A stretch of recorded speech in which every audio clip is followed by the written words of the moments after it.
Well, I hope I have a slightly better, well, not better understanding. I hope that I've managed to sort of clarify my own thinking. And Brent mentioned that I had an epiphany about this whole thing, which is why I'm so casually, leaning against the marula tree that's just happened to conveniently be placed here, because this is going to be a long one. So everybody strap in, and I apologize for the science that we're going to go into. No, actually, I don't apologize for the science that we're about to go into, but we are going to go into some science in a little bit of detail. I was sitting on the couch, trying to switch my brain off and stop thinking about the lions and what was going on and just relax a little bit, when suddenly I flashed back to high school biology, and I cannot remember what year I was in, but of course I went to an all-girls school, and we talked a lot about fad diets and why they're bad for you. And I remember very specifically, this was all part of a conversation about vitamins, very specifically having a question in a test that said, why do we need to consume some fats in our diet? And then I remembered that vitamin E, and vitamin A actually, vitamin E, vitamin A, vitamin D, and vitamin K are all what's known as fat-soluble vitamins. Now, vitamin, and I apologize, most of you will know this, but let's just go over it again just to sort of build a story. This is my theory, by the way. It's not based on any chats to vets or anything like that, but it just makes sense in my head. So a vitamin is essential to the way that a body works, any organism, and it's something that we cannot produce ourselves. It's something that we have to imbibe through our diet. And some of them, things like vitamin B, are what's known as coenzymes, so they're organic molecules that help all of the metabolic reactions in our cells. Vitamin E is very much an antioxidant, and it's not fully understood exactly what role it is that it plays, but it's understood that it actually performs a huge amount of very important functions in an organism's body. And it only really needs to be present in relatively small amounts, because vitamin E is fat soluble, and therefore your body can store it. It's one of the reasons why vitamin B and vitamin C supplements, if you keep taking them over a length of time, you might actually end up wasting your money unless you've been specifically told to by a doctor. They're water soluble. You just excrete them. So, bearing that in mind, vitamin E is fat-soluble. The only way that it can be absorbed through the intestine is when it is included within a fat, because it's actually an alcohol. Alcohol is fat-soluble. It's included within a fat that is then absorbed, physically carried by the molecules within the cells through the cell membranes in the intestine and into the lymphatic system. So why does this all matter? Well, my epiphany, in theory, was it's not about a lack of vitamin E, I think it's about a lack of fat in the diet. And that is why Karula and the cubs and the leopards, yes, they could get it. If you fed them on meat that was completely devoid of fat, yes, eventually they would get a vitamin E deficiency. But with the lions, they've been targeting the buffalo. Now, herbivores are specially adapted. They eat the plants, so they get the oils that they need to digest vitamin E. So it's okay. It's not that the buffalo don't have vitamin E completely. They do. But the buffalo have been the hardest hit by the drought. Therefore, they are the thinnest animals out here, and that I don't think any of us are going to dispute. The buffalo have been hit the worst. The lions are tackling the buffalo because it's easy. The Nkuhumas haven't needed it to struggle too hard to catch them. The rest of the animals, the mixed feeders, they're in better condition. They're faster. They're running away. So, taking a deep breath. Sorry, Eggsy. I know this is very, very exciting for you. So, it makes sense to me that what's happened with the Nkuhumas, and that explains, because I couldn't understand how a vitamin deficiency, which is usually quite a drawn-out process, why did it happen so suddenly? And I think we just got to that point where the buffalo used up every single part of their fat reserves, from any fat that they had stored in their organs, subcutaneous fat.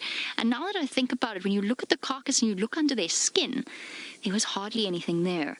So that's what I think has been happening with these lions. That's why the females were getting it. And bear in mind, it's storable because it's fat soluble.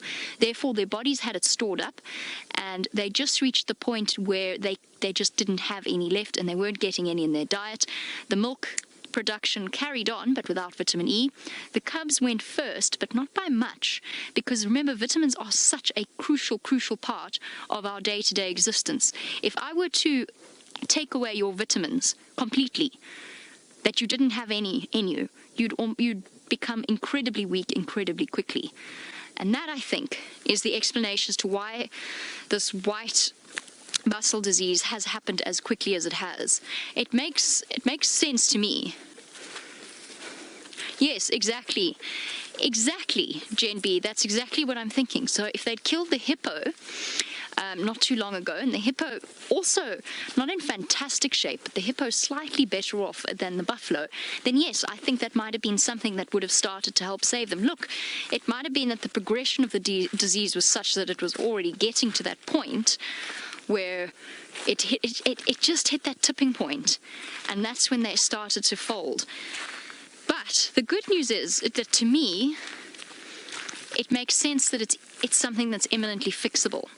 If the rains continue, you've seen how green it is around here. Herbie and I were just having this conversation about how walking now is not the same thing that it was a couple of weeks ago, because the vegetation is so much denser. We can't see nearly as well, which means that Herbie sort of has to stay a little bit closer to us. He can't necessarily leave us behind and go scouting because we can't see into the bush. So yes, I think that if they'd eaten the hippo, but if the buffalo start to gain condition quickly, hopefully, or if the Nkuhumas start to kill other animals, it's going to take a while. It's like trying to fix scurvy overnight. It's basically almost, in a way, comparable, though I suppose vitamin C is water soluble. But don't you think that makes a lot more sense? I mean, I know it's still tragic, and it doesn't take away 1 second from the tragedy of what's happening. But it's been bothering me. I couldn't understand how it was happening all at once, how it was like there was a pathogen, but without a pathogen being involved. Now, Kitty Bang Bang, you wanted to know why it's called white muscle disease. And the reason is very simple, and it's one of the reasons why the preliminary autopsy, it's not complete, the conclusions are not completely drawn, but why the preliminary autopsy points to white muscle disease. And I've seen the pictures myself. I mentioned them this morning. I'm not going to be showing them because they're exceptionally graphic. But essentially, you've seen what a buffalo carcass looks like. You've seen the way that the muscles are red, the meat is red, the flesh is red. In this disease, the muscles are white, almost complete. Well, they're actually yellow, almost sort of chicken-colored in... Sorry, distracted by Herbie, who's eating Bushman's grape. Hey, Herbie, it's Bushman's grape. Yes.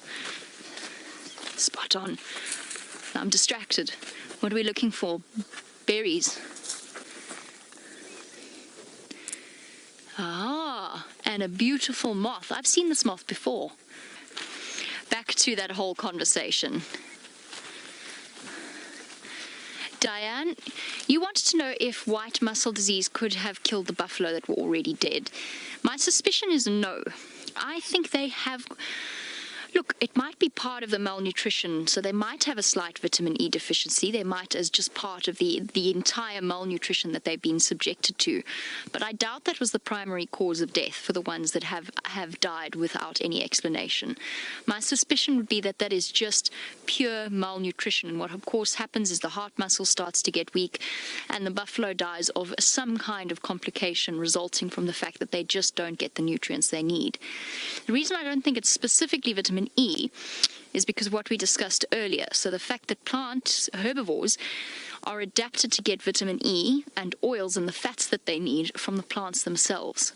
So seeds, legumes, the plants actually carry certain oils that are basically unsaturated fat.